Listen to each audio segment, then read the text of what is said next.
Hi everyone, welcome back to my YouTube channel. இன்றைக்கி நம்ம வீடியோவில் மட்டன் பிரியாணி எப்படி செய்யலாம்னு பார்க்கலாம். ஃபஸ்ட்டு நம்ம அரிசியை அளந்து எடுத்துக்கலாம். இன்றைக்கி 2 ஆழாக்கு அளவு பிரியாணி அரிசி அளந்து எடுத்திருக்கேன். இது 1 kg இருக்கும். இப்போது இதை தண்ணியில் நல்லா 2-3 வாட்டி வாஷ் பண்ணி எடுத்துக்கலாம். வாஷ் பண்ண பிறகு இதில் தண்ணி ஊற்றி ஒரு 1 மணி நேரம் ஊற விட்டுருங்க.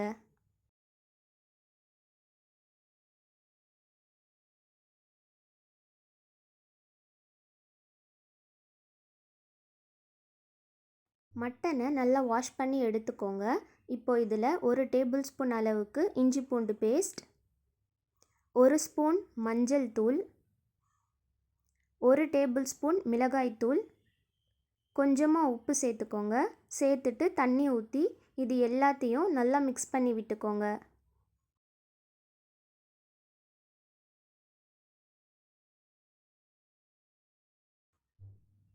இப்போ இதை வேக வச்சு எடுத்துக்கலாம்.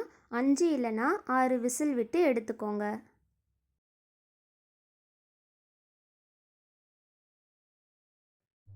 பிரியாணி செய்கிறதுக்கு இந்த மாதிரி நல்ல கனமான ஒரு பாத்திரம் வச்சுக்கோங்க. இப்போது இதில் கொஞ்சமாக ஆயில் சேர்த்துக்கோங்க.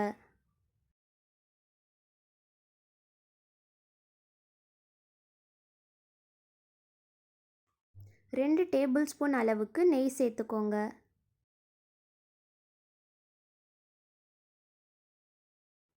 எண்ணெய் நல்லா சூடானதும் இதில் ஒரு 2-3 பட்டை, 3 ஏலக்காய், ஒரு 5-6 கிராம்பு சேர்த்து நல்லா பொரிய விடுங்க. இப்போ இதில் வெங்காயம் சேர்த்துக்கலாம். பெரிய சைஸில் ஒரு 5 வெங்காயத்தை நீளமாக தின்னாக ஸ்லைஸ் பண்ணி சேர்த்துக்கோங்க. சேர்த்துட்டு கொஞ்சமாக கல் உப்பு சேர்த்து நல்லா வதக்கி விடுங்க.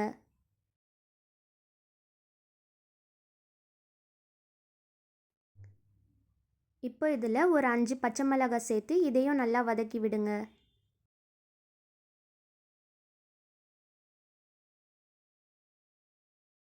வெங்காயம் ஓரளவு வதங்கினதும் இதில் 1 டேபிள் ஸ்பூன் அளவுக்கு இஞ்சி பூண்டு பேஸ்ட்டு சேர்த்துக்கோங்க. இஞ்சி பூண்டு பேஸ்ட்டு சேர்த்துட்டு நல்லா வதக்கி விடுங்க. வெங்காயம் இந்த மாதிரி நல்லா வதங்கினதும் நம்ம இப்போ தக்காளி சேர்த்துக்கலாம். பெரிய சைஸில் ஒரு 5 தக்காளியை இந்த மாதிரி நீல வாக்கில் கட் பண்ணி சேர்த்துக்கோங்க. சேர்த்துட்டு நல்லா வதக்கி விட்டுக்கோங்க. இப்போ இதில் ஒரு கைப்பிடி அளவுக்கு புதினா கொத்தமல்லி சேர்த்துக்கோங்க. சேர்த்துட்டு எல்லாத்தையும் நல்லா வதக்கி விடுங்க.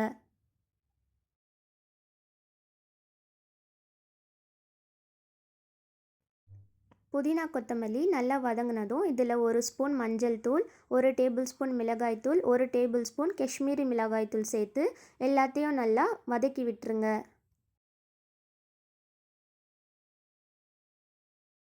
எல்லாத்தையும் நல்லா மிக்ஸ் பண்ணி விட்டுட்டு இப்போ ஒரு 3 டேபிள் ஸ்பூன் அளவுக்கு தயிர் சேர்த்துக்கோங்க.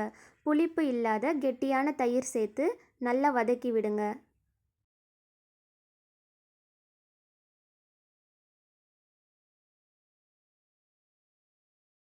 இப்போ இதில் வேக வச்ச மட்டனை சேர்த்துக்கலாம்.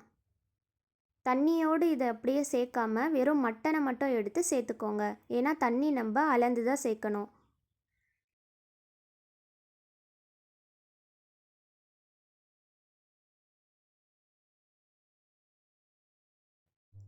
மட்டனை சேர்த்துட்டு எல்லாத்தையும் நல்லா மிக்ஸ் பண்ணி விட்டுருங்க. இப்போ இதில் நம்ம தண்ணி சேர்த்துக்கலாம். இந்த ஆழாக்கில் தான் அரிசி அளந்து எடுத்திருக்கோம். அதனால் இதே ஆழாக்கில் தண்ணியும் நம்ம அளந்து எடுத்துக்கலாம். 1 கப் அரிசிக்கு 1.5 கப் தண்ணி சேர்க்கணும். அப்போ 2 கப் அரிசிக்கு மொத்தமாக 3 கப் அளவு தண்ணி சேர்க்கணும். மட்டன் வேக வச்ச தண்ணி கரெக்டாக 1 ஆழாக்கு இருக்குது. மீதி 2 ஆழாக்கு தண்ணி சேர்த்துக்கலாம்.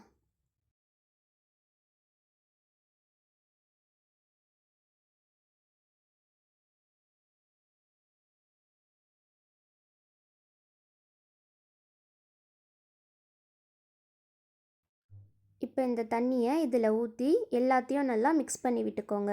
மிக்ஸ் பண்ணிவிட்டு உப்பு காரம்லாம் கரெக்டாக இருக்கான்னு செக் பண்ணிக்கோங்க.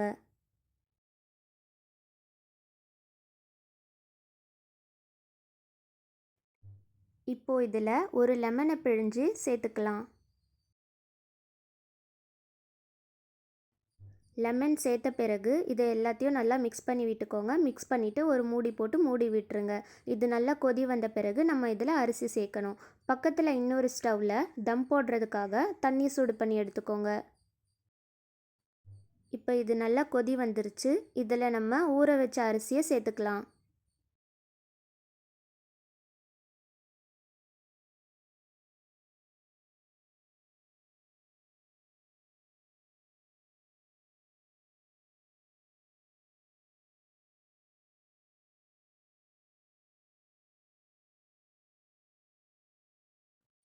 அரிசி சேர்த்த பிறகு லைட்டாக எல்லாத்தையும் மிக்ஸ் பண்ணி விட்டுக்கோங்க. ரொம்ப மிக்ஸ் பண்ணக்கூடாது, அப்புறம் அரிசி உடஞ்சிரும். லைட்டாக மிக்ஸ் பண்ணால் போதும். இப்போ இதை ஒரு மூடி போட்டு மூடிடுங்க. 10 நிமிஷத்துக்கு மீடியம் சிம்மில் வச்சு வேக வச்சுக்கலாம்.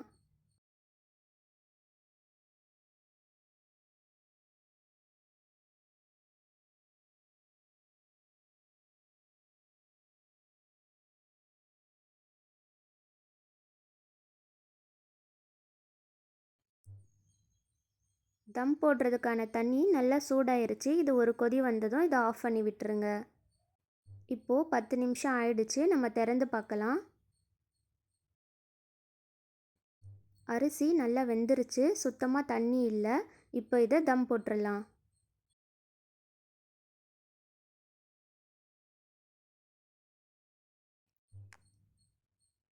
ஸ்டவ்வை ஃபுல் சிம்மில் வச்சுட்டு இதை மூடி போட்டு மூடிட்டு இதுக்கு மேலே நம்ம சூடு பண்ண தண்ணியை வச்சுக்கோங்க.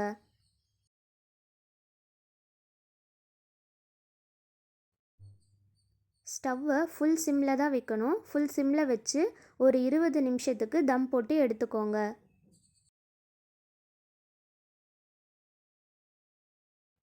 இருபது நிமிஷம் ஆயிடுச்சு. இப்போ நம்ம ஸ்டவ்வை ஆஃப் பண்ணிடலாம்.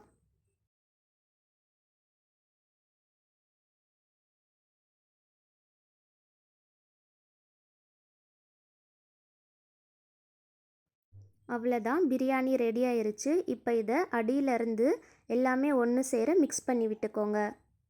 பாருங்கள் எவ்வளோ உதிரி உதிரியாக வந்திருக்கு. ஒன்றோடு ஒன்று ஒட்டாமல் ரொம்பவே உதிரி உதிரியாக சூப்பராக வெந்து வந்திருக்கு.